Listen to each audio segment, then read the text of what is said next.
namanya piramida kebencian. Dulu ketika kita membahas filsafat kebencian sudah saya bahas. Cuma kali ini objeknya diri kita. Jadi kebencian itu biasanya ranking. Diawali yang paling bawah itu prejudice attitude, terus act of prejudice, terus discrimination, terus violence, terus genocide. Yang paling bawah, yang paling awal biasanya prasangka-prasangka, curigaan, gampang nuduh. Kali ini yang kita tuduh diri kita sendiri. Wah, sudah rusak saya ini, Pak. Wah, saya ini pikiran saya kotor, Pak. Saya itu misalnya. Wah, itu menuduh dirinya sendiri. Setelah menuduh, act of prejudice. Act of prejudice itu kamu melakukan tindakan, aktivitas, perilaku menyesuaikan dengan prasangkamu tadi. Kayak tadi misalnya, saya itu pikiran saya kotor, Pak. Ya sudah, ayo tobat ke masjid.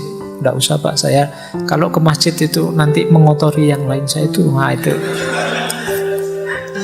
padune males itu. Jadi act of prejudice itu kamu melakukan tindakan, aktivitas sesuai dengan prasangkamu. Misalnya kalau ini kepada orang lain, orang yang kamu tuduh, wah kamu orang kelompok ini ya, kamu perlakukan dia sesuai persangkaanmu. Itu act of prejudice. Kemudian biasanya lahirnya discrimination. Kalau untuk kasus self-hate, benci diri, discrimination itu seperti tadi, kamu kecil-kecilkan dirimu, kamu singkir-singkirkan dirimu.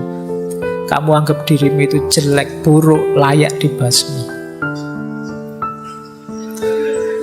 Dihabiskan saja. Ya, karena selanjutnya apa? Violence, kekerasan. Kamu siksa dirimu entah dengan cara apa.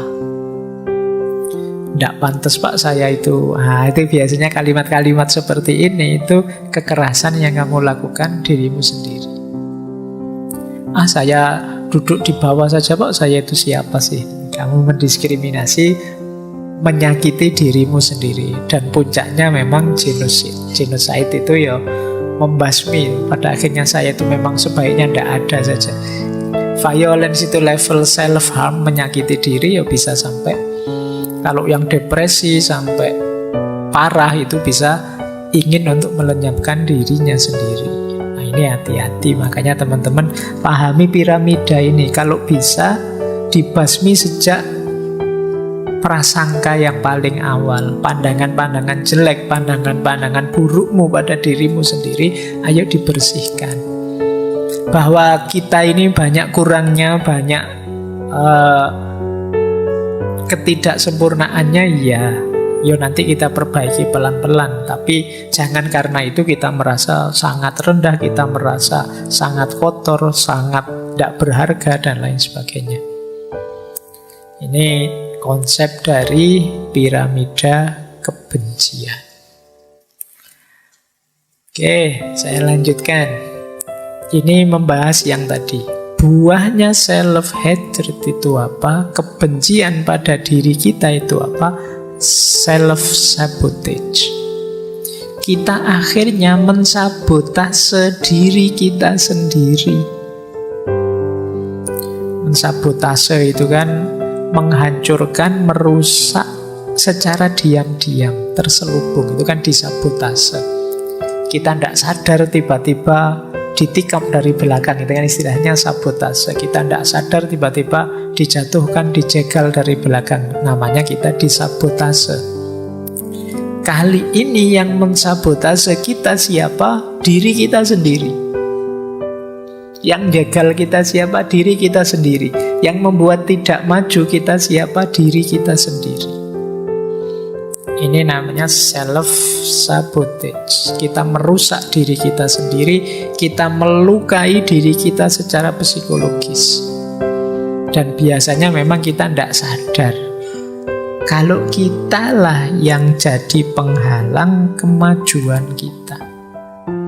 Kita tidak sadar kalau kita sendirilah yang membuat kita tidak bergerak, tidak progres dalam hidup ini. Ini namanya kita mensabotase diri kita sendiri. Penjahatnya ternyata kita sendiri. Nah, ini yang penting kita pahami. Cirinya apa self-sabotage itu? Coba kita cek ya. Ini saya ambil dari salah satu sumber. Ini kenapa disebut sabotase? Karena kita tidak sadar. Yang pertama, lupa. Awalnya memang sengaja melupakan, lama-lama lupa beneran. Kok minggu lalu tidak masuk, Mas? Lupa, Pak, saya kalau ada kuliah. Awalnya memang males kuliah sih. Kalau ditanya alasannya lupa. Lama-lama ya lupa beneran. Jadi pura-pura lupa dan akhirnya lupa beneran. Itu diri kita di self-sabotage. Karena orang itu biasanya apalagi kalau berulang-ulang, itu dari semula tidak sengaja, lama-lama jadi terbiasa. Loh, harusnya kan seperti yang kamu bilang, minggu ini kamu mau lebih banyak ibadah, lebih banyak sholat malam. Saya ingin sholat malam, tapi kok ya lupa ya. Puasa Senin Kemis sudah saya niati, lupa saya makan. Ya memang gak terlalu mantep niati. Nah, lupa itu bagian dari ciri self-sabotage. Awalnya mungkin kita memang tidak ada passionnya, kemauannya tidak terlalu kuat, ragu-ragu maju atau mundur, akhirnya mekanisme diri kita nabrak kita, sudahlah lupakan saja. Kayak tadi, awalnya sih memang males-malesan kuliah, akhirnya ya lupa kalau ada jadwal. Padahal kalau memang serius mau kuliah, lupa itu tidak mungkin sekarang mekanisme untuk mengingatkan banyak.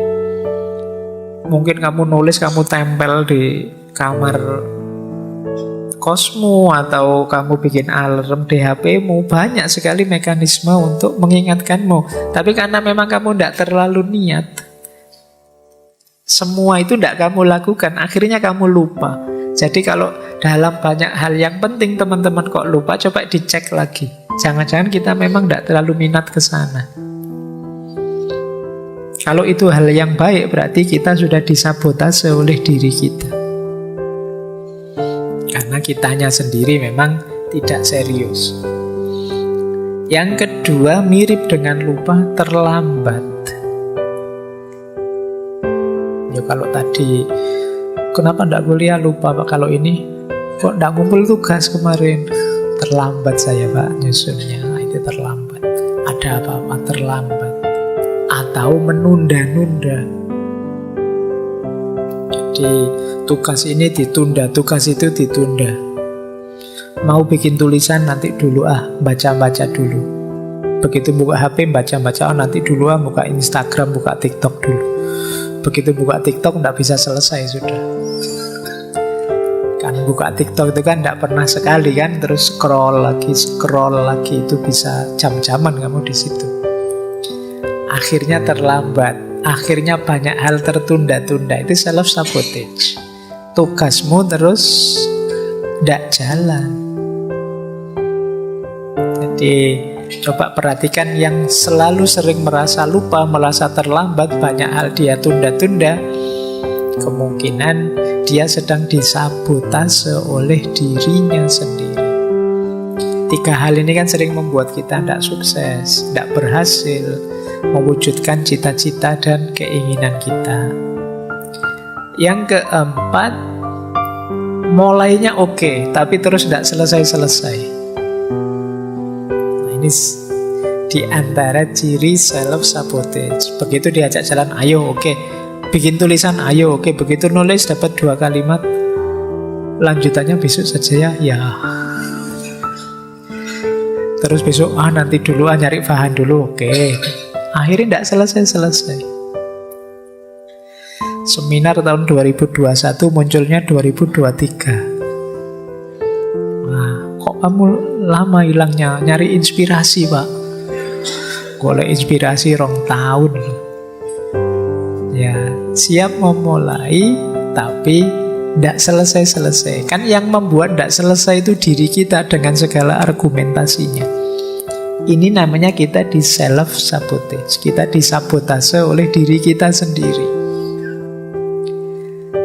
Atau muncul di pikiran kita bahwa saya tidak mampu ini menyelesaikan, tidak sanggup saya, belum dicoba sudah tidak sanggup duluan. Ini juga ciri self-sabotage. Jadi mensabotase diri, akhirnya kita tidak jalan. Atau berhenti tanpa alasan rasional. Kok tidak jalan? Tidak tahu Pak ya, saya nunggu mood dulu. Saya itu orangnya tergantung mood Pak. Itu kan biasanya ya alasan males saja. Tapi kamu pakai argumen tergantung mood. Nunggu moodnya Pak. Kalau saya tidak mood itu tidak jalan Pak. Kalau saya sudah mood Pak, sehari bisa dapat 1 bab. Lah kamu kapan pernah sehari 1 bab? Belum pernah Pak. Wong tidak muncul-muncul moodnya. Kan tadi saya bilang nunggu mood Pak, dan moodnya tidak muncul-muncul. Ya bolak-balik mood aja neng ya ora. Ini namanya self-sabotage. Kamu disabotase oleh dirimu sendiri. Kenapa begitu? Kamu tidak percaya diri, kamu tidak mantap dengan dirimu. Yo, akhirnya kamu dibajak oleh dirimu sendiri. Nah, coba perhatikan kalimat-kalimat itu. Itu bagian dari kesadaran diri yang negatif. Aku tidak mampu, aku tidak layak sukses, aku tidak bisa melakukan itu, aku tidak pantas mendapatkan itu. Kalau aku coba, mesti aku gagal. Ini kesadaran diri yang negatif. Bagian dari, kalau kita mengucapkan kalimat ini, sebenarnya kita sedang membajak diri kita sendiri.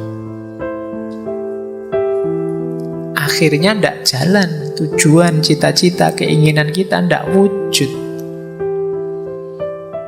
Ya meskipun kita merasa Pak, saya kok rasanya kemampuan saya tidak seperti yang saya harapkan, tapi kamu merasa bisa, ya jalan saja. Kayak acara zaman dulu itu loh, yang di TV zaman dulu, saya tidak tahu teman-teman pernah lihat enggak? Benteng Takeshi. Nah, itu kan seru itu. Yo, sudah ngerti mau kejulungup kan, aku bisa. Terus lari meskipun terus jungkel masuk tapi tidak apa-apa, semangatnya kan bagus, lari sambil teriak-teriak gitu. Nah, jadi itu kan optimal upayanya. Kalau sejak awal sudah, saya bisa apa enggak ya, saya mampu apa enggak ya, ya setengah hati kamu, setengah jalan. Jadi jangan biarkan dirimu membajak dirimu sendiri, sehingga kamu tidak maju-maju. Ada saja, kalau alasan itu ada saja pokoknya wis. Kamu bisa bikin 1001 alasan untuk keminderanmu, ketidakpercayaan dirimu. Mulai dari alasan biasa sampai alasan religius bisa kamu buat. Tapi kamu tidak bisa membohongi dirimu, sebenarnya kamu sedang lari, kamu sedang menghindar dari dirimu sendiri. Ini ciri dari self-hate. Orang yang benci dirinya. Bisa saja kamu membohongi banyak orang dengan argumenmu, atau kamu tutupi dengan apa, tapi dirimu sendiri tidak bisa bohong bahwa kamu sedang mengebiri dirimu sendiri. Kamu sedang membajak dirimu sendiri.